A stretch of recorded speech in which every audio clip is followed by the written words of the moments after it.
All right, welcome back, subscribers. This is kind of a recap of, if y'all watched the shorts and probably the video that will probably come out before this, you'll see that the blue donkey took a pretty hard tumble on Slate Rock at Tackett Creek on the Veterans Day ride weekend. God! Damn it! Oh, God! Anyway, it is back together. We put her back together that night. It was about 9:30. Chase just pulled his fender here off where it got that fender right there where it got a little bit damaged. But all in all, the machine we drove it out of there about 20 miles down the road at 40 miles an hour. Luckily, one of the locals from Tackett Creek, him and his nice family went and got me an A-arm at his house off of his factory A-arm, that's why it's red, from his house, and brought it back to me and sold it to me at a very reasonable price. I actually gave him more than what he was asking for, so I hope he was happy because I was thoroughly happy to get that on there. But when the thing went down, when she went down, turn this around here. Hang on, having camera difficulties here. At the time it went down, about 4 o'clock that afternoon, we wasn't sure if we'd better get it home. Once I looked at everything really quick, I knew I needed an A-arm. So there's no service there at all. So we sent some people in our crowd out to get phone service to make a call to Ride Royal Blue. And then about 15 minutes after they left, one of these, like I said, this nice young man walked up to me and said, "Hey, I got an A-arm if that's all you need. I can be back in, 30 minutes to an hour." So I sent him in the other direction just to make sure we had our bases covered, because you never know what could go wrong. Hoping somebody, at least one of them, would come back with an A-arm. Well, this young man came back with this A-arm here that I needed, and I done had the upper one fixed. Everything else was fixed and ready to go. All I need to do is put that lower on. About 8 o'clock. It took him a little while to find the thing, but I do appreciate him doing it. But it did take a little while to find it and get it to us. But well, it says about 8 o'clock. It was probably 8 o'clock by the time we got it on there, so he probably got back around 7. So anyway, in the meantime, Wes and him out of our crowd had done ran and ordered Super Ride Royal Blue. Who was it, Chase? Yeah, it's just Ride Royal Blue Power Sports. Ride Royal Blue Power Sports. They were willing to bring us a full set of the Super ATV. The Atlas version, Super ATV forward 1.5 offset high clearance A-arms. Brought us a full set out there, not to where we was at, but about 30 minutes up the road? Yeah. 30 minutes up the road with the ball joints pressed in them. Also got, in that kit, we got the, tell you what, I'll just show you the kit. But what we have, I've already got the other over on the device, is heavy duty Atlas Super ATV forward offset high clearance A-arms. They're black. I'm gonna press these ball joints back out. They're brand new. They pressed them in there just in case, because I needed them to go and press them in there to make them work on the trail, because if I changed one of the lower ones out, I had to change the upper one out because it's forward offset. So I went ahead and had them press them in there, and they said the only way they do is they press all 4 of them in. So that's what we done. But this kit I bought also came with the heavy duty tie rods.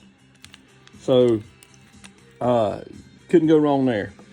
We're going to press these out, get them stripped down, and have them powder coated sky blue to match the factory A-arms and the A-arms I had on the aftermarket A-arms, and match the blue paint on the blue donkey.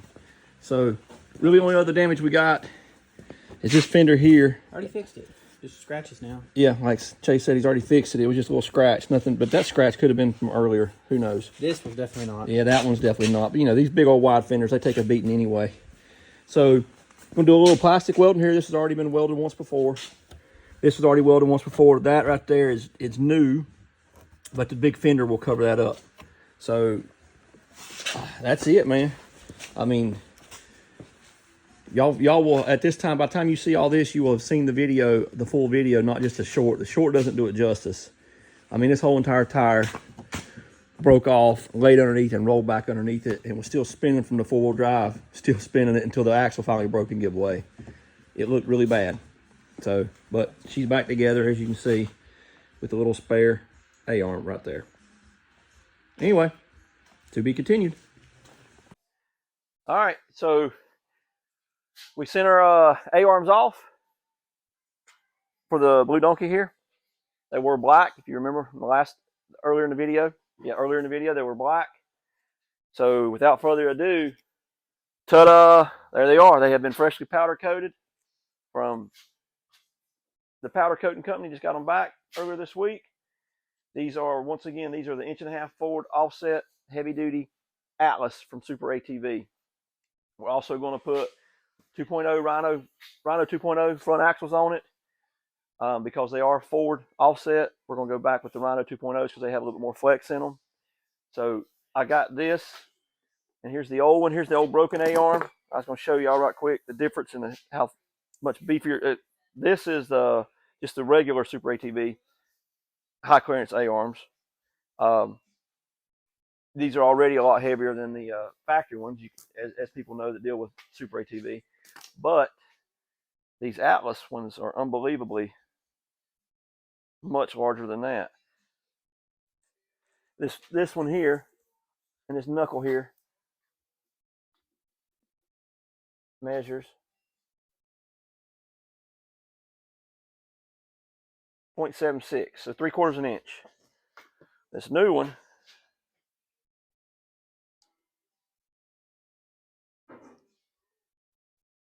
measures 0.93.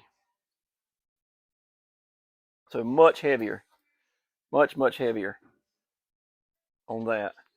And then the A-arm itself measures 1.27. And these here, I do this without scratching it, 1.5. So 1.25" versus 1.5" thickness. That's OD. That is OD. That's OD. Also, Super ATV sent us the tie rods, the heavy duty tie rods. So what we're gonna do is we're gonna get the thing jacked up. You can see where it's still on its borrowed parts or whatever. How we limped it home. So we're gonna get all that taken off, get the whole front end basically a makeover. So I'm gonna get it jacked up in the air, and then we'll get that going, and also do a lineup on it because it does need to be lined back up since we're replacing the tie rods and everything else. And we'll go through all that, and we'll try to get that done in as short a time as we can on the video, so everybody's not having to watch an hour-long video. So stay tuned. You can see the red A-arm down here. That's what we got damaged. Anyway, we're taking all this off and putting all that new stuff on. So I'm getting ready to start disassembling this. We're going to take off the brake caliper, and we'll take off the tie rod. Then we'll pull the hub out and pull the axle out. Of course, we'll have to take the hub off the ball joints and everything too. Anyway, we'll get started. So these are 15 millimeters to get this caliper off. Make sure you're going the right way. Okay. Wait, do not want you to run the pipe first? No. I guess the pipe is in that, don't it? You think you'd want to run the pipe first and then stick the pipe in this, and then shove it out?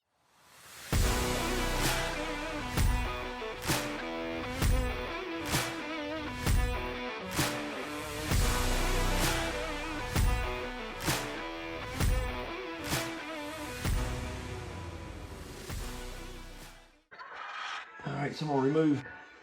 Can you grab the? I said I was. If I get that shock out of the way, I can get all that. What? Removing this brake line here so we can hang this caliper up out of the way so it doesn't get damaged.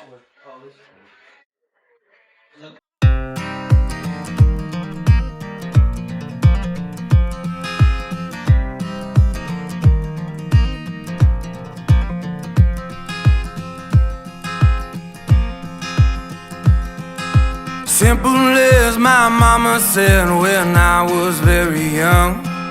She told me not to worry, son, one day you'll be someone. But here I am at 21, as loaded as a stagecoach shotgun. I'm sorry, Tie the shock up out of the way. mama, please don't look at me.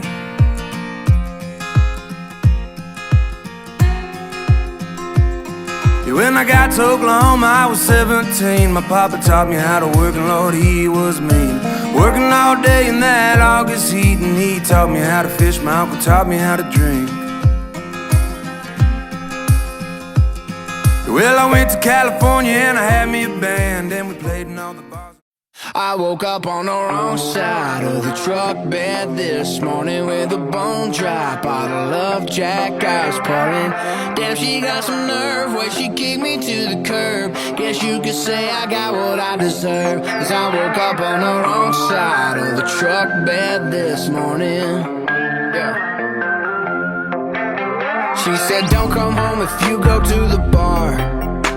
So I said okay baby, then got drunk out in the yard. 2 a.m. I knock up on the door. Alright, so we'll take tie rod loose. That's an 18 millimeter. Best way to do that is with this impact. Sometimes you try to do it with a wrench and it spins. So the best way to do it with a good impact. Well, she never unlocked it, guess I don't live there no more. Yeah, she meant business this time. I can't believe. Alright, so sometimes you take this thing right here, put your wrench on it, you put some pressure on it somehow, or sometimes you have somebody, you got an extra person, steer it and push against it, something to get a little leverage on that. Usually will let it knock itself off. Yep. So, here you go. Alright, moving on. Alright, I'm going to go ahead and remove the axle, the A-arm. I'm going to get the A-arms and everything out of the way, and then we'll go in there and get this boot off and pull that tie rod out.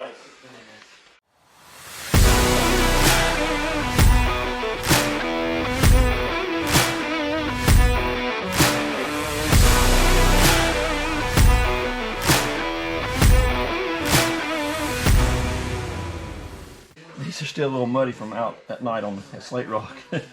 Put all this back together in the mud. Can't see the numbers on too good.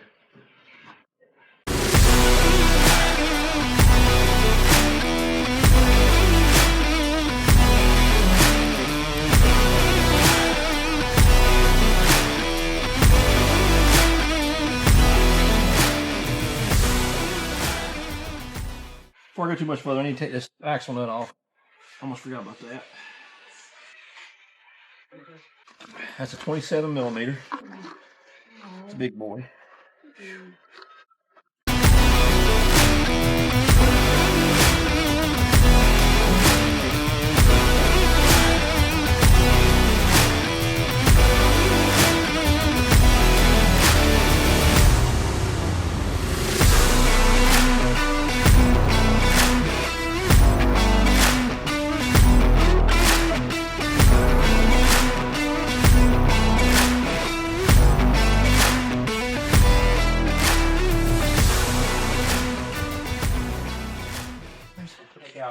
And this one's slide right out.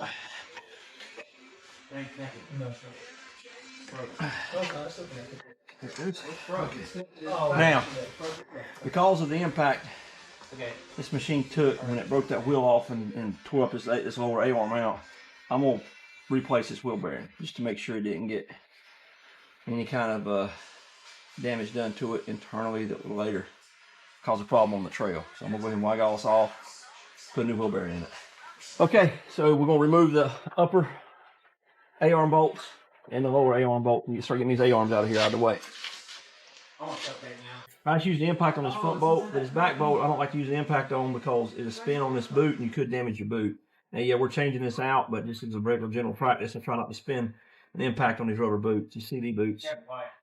Grab my drill with the other thing.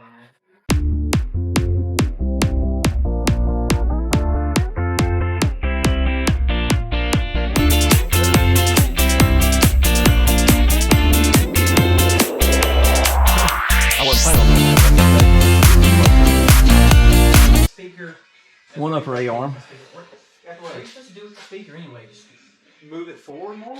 Let's get this axle out of here. Now, to get these axles out, basically push in and give it a tug. There it is. Only thing that holds these things in is this little keeper ring, this little C-ring right here. So when you push it in, it allows the thing to fall down in there in place, and you yank it out, and it just pulls right out. Now, if they've been in there for a long time, sometimes they're a little hard to get out. But this one was just put in, well, during the accident. This is a spare. It's my buddy Kenny. I'm going to give him a shout out. It's my buddy Kenny's spare axle he happened to have with him. Oh, okay, here it is. So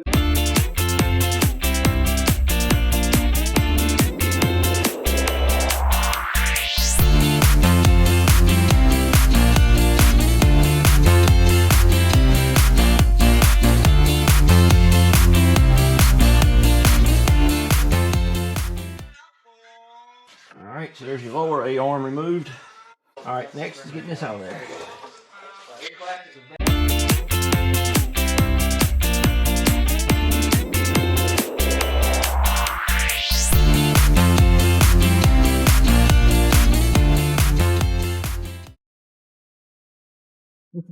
Light fell on me here, but Oh no, it mounts like that. this one don't have no flat spots. Some of them have flat spots. You can get an adjustable wrench on to get this tie rod out, but you got to take it out right here. Those out. You take the channel locks. I had to bear down pretty hard, but still, regardless. I cleaned the grease off first. Because look, it's replacing them.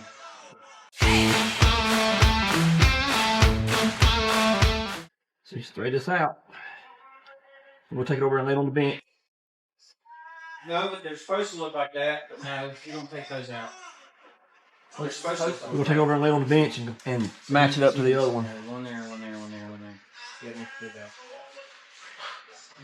All right, so what I'm gonna do is I'm gonna put these in here. I'm gonna take this old one, even though it's broke, and I'm gonna measure. I'm gonna measure from here to here. Actually, I'm gonna measure from here to the center and get that the same distance on this one. So, because the thing was lined up before with this before it was broke, and the broke part didn't change any of this. And I'm gonna set those knuckles in there the same way, and then we'll press this ball joint in, and this lower A-arm will be ready to go on. Okay, so what I determined, this and this is the same size. The overall dimension of this, outside dimension, they're the same size. So I'm measuring from here. I'm measuring from this point here to this outer point here. So I can figure out exactly where these were. I'll put the other at the same thing. So this one is measuring 2.46. So I'll put this one at 2.46. Actually, that's right on it, 2.44. I don't know that. I got one whole round because you got heavy grease fitting up. Your grease got to be up so you can get to it and it doesn't get broke off. Yeah, that's too. Actually, yeah, that's too much. So I need to go back in one round. All right, now it measures 2.44, 2.45. So that's pretty close. That's close we're gonna be. I'm gonna tighten that jam nut down a little bit, but still leave me enough room to get this so the bolt. I can get the bolt and everything lined up. Okay, now let's move on to pressing the ball joint in. Now to press this ball joint in, powder coating people have done a pretty good job. They got that cleaned up, but right there's a little bit of powder on the inside of it right there. I'm just gonna take some fine sandpaper and get that powder off of that so that ball joint to go in smoother. All right, so we got the ball joint pressed back in, got those in there, grease fittings back in there. Bottom one's ready to go. Bottom A-arm's ready to go. Okay, so I took a lightweight sandpaper, sanded this powder coating that got spilled over in there down a little bit in there so my bushings will fit back in there. We got to press some bushings back in there. We took them out so we get them powder coated. So we're going to push these bushings back in here. Really can just use a vise for that. If they don't go in by hand, you can probably just put them in a vise is what we'll do.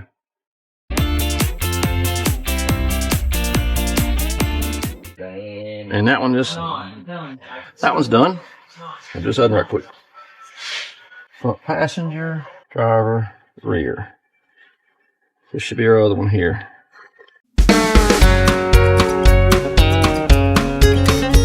I didn't work my whole life just to give it away.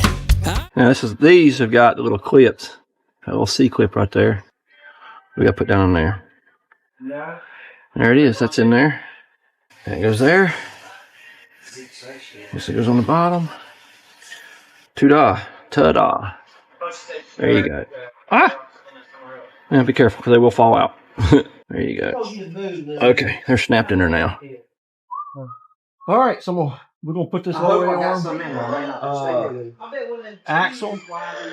Then we'll do the tie rod. Then we'll do the upper A-arm.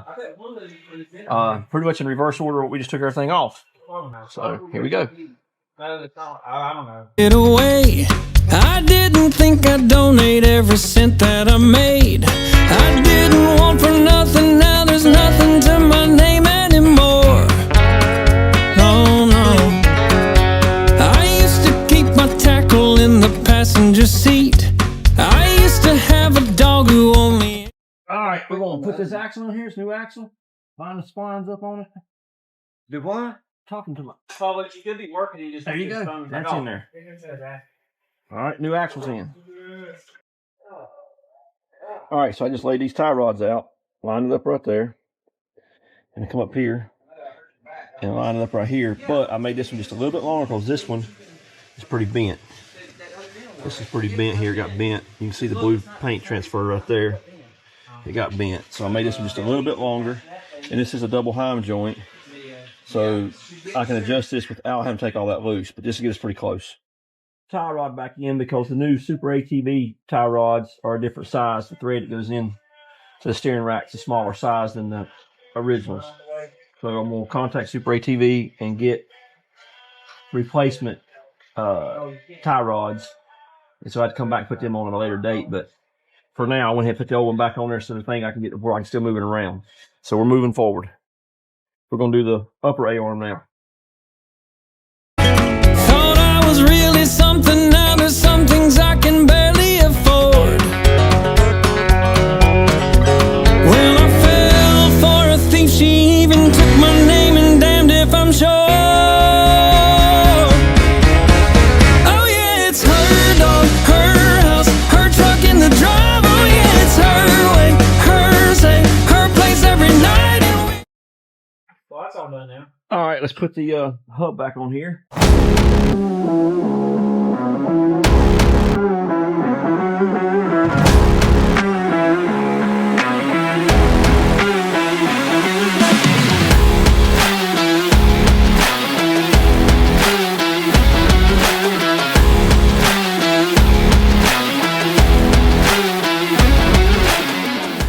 Put the rotor back on. Tighten that down. Couple ugly duggas. Sit on there. You can't sit down there. You gotta look.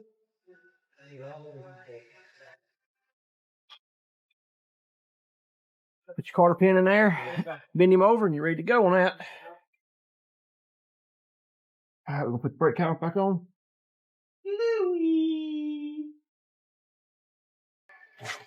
As I'm putting the caliper back on, this guard here, I'm gonna take it off because it's hitting right in here. It's hitting the A-arm right in here. I know this isn't normal ride height, but even with the thing fully extended, yeah, you can see that's it's going to get down that far. So if I'm turning, it's going to hit this. So we want everything to clear at all angles. Normal ride height and sitting on the ground, it probably would clear, but right now it's not. So I'm gonna take this off, take it over there and put the grinder on and just grind a little bit off right back here. And I guess that's what you get into when you go bigger and badder. The bigger the stuff is, the more modifications you got to make sometimes. All right, so I just cut that off and grinded it down a little bit, smoothed it up because it was hitting right here. We'll hit this. So we'll try that and see how that works.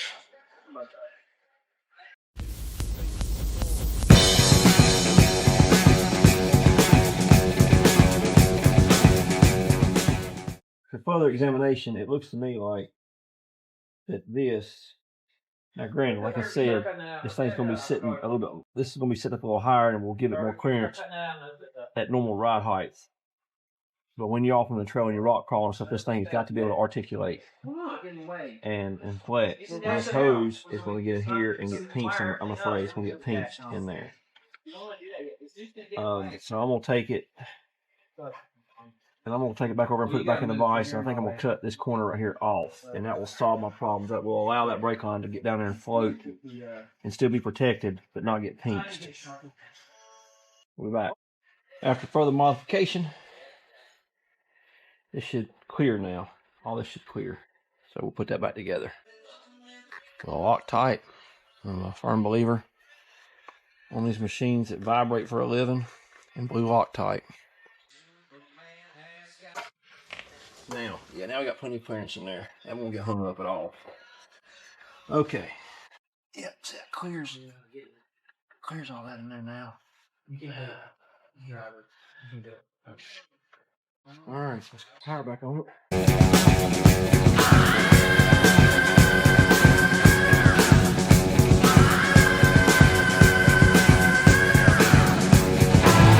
the land of the ice and snow, from the midnight sun where the hot spring glows.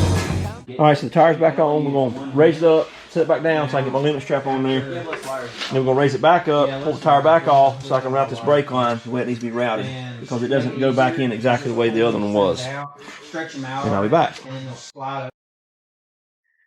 All right, so I got this trimmed out, got this back together, got the shock bolt back in, the limit strap back on there. I did put me a piece of wire loom right here because when you turn this thing all the way to the passenger side, to the driver's side left, it stretches this out pretty good, and it's gonna, you can't have it so many, you can't have it just only brace I was or bracket I was able to get on there is this one right here. That's the only bracket because it stretches this brake cable out too far. So if you put the rest of the brackets on there, the cable's too tight. When you turn it all the way to the left, it makes it too tight. But it does let it rest right here on top of this A-arm. So I did just put a little piece of wire loom in there. You can see that. That way it keeps it from rubbing a hole in my brake line from it just sitting there vibrating on that A-arm. But the brake line's tucked in back here. It's nice and tight and, I mean, concealed. So it shouldn't have any issues with something getting snagged. So anyway, all right, I'm gonna put the tire back on, and this side will be done. Other than, like I said, we're gonna replace this tie rod when I get the right one in.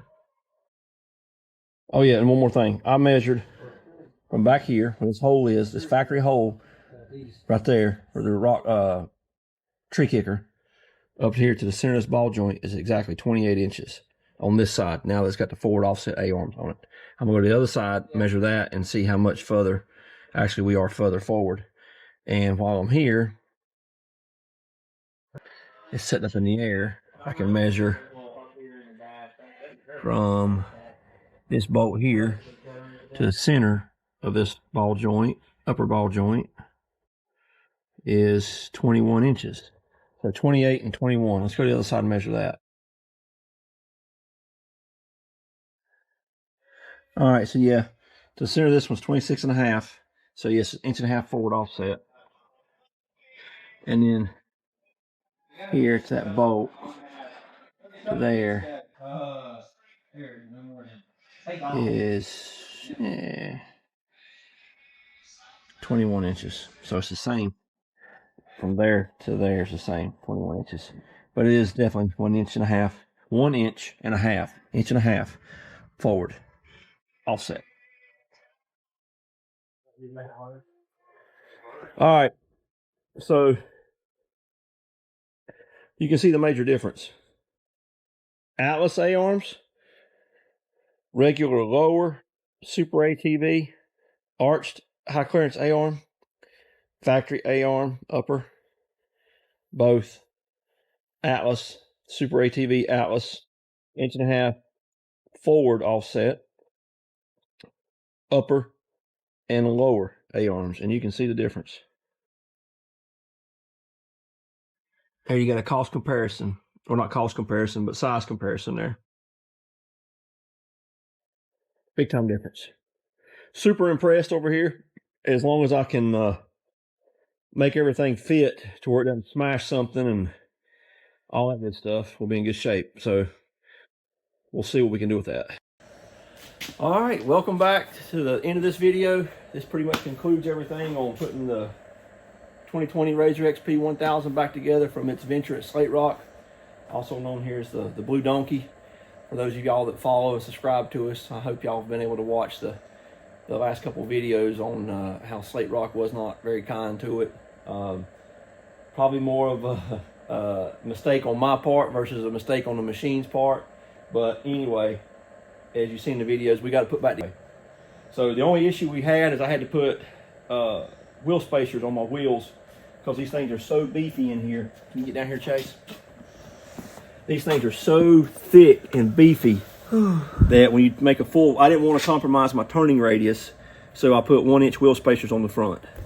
These wheels are already a 5.2 offset. If you had a 4.3 offset, you probably wouldn't need the wheel spacers, but I have a 5.2, so we did the wheel spacers on it. Other than that, fenders are back on it. Thanks to A and UTV Pro for sending those to us. I want to try out their extra wide fenders. I've had other extra wide fenders on here before. Not really a big fan of the other ones, So I want to try theirs out. I really like them so far. Hadn't had them out on the trail, but I like the fact that when they come out of the box, they wasn't creased and bent to be put into a small box. So they came into a box the size of the filter itself, or the fender itself. So anyway, that's about it. I don't think anything else really got broke on it. Just that lower A-arm, ball joints, and the axle, and the tie rod, and this fender here got broke. So all that's been replaced. The Blue Donkey is back together, ready for a lineup. That's the only thing I got left to do is a lineup, but we've done those in other videos, so I'm not going to make y'all stay in the video to watch that and bore you to death with another lineup, because that takes a little time. So other than that, that's it. I appreciate y'all watching our videos. If you don't mind, like and subscribe. I know I say that all the time, but that's the only way you get more subscribers and more views. So click that bell, get those notifications. We try to get out videos at least once a week, sometimes 2 a week, along with some shorts. So any comments, questions, or anything like that, hit us up. We'll try to get back to you as soon as we can on the answers. Other than that, happy trails.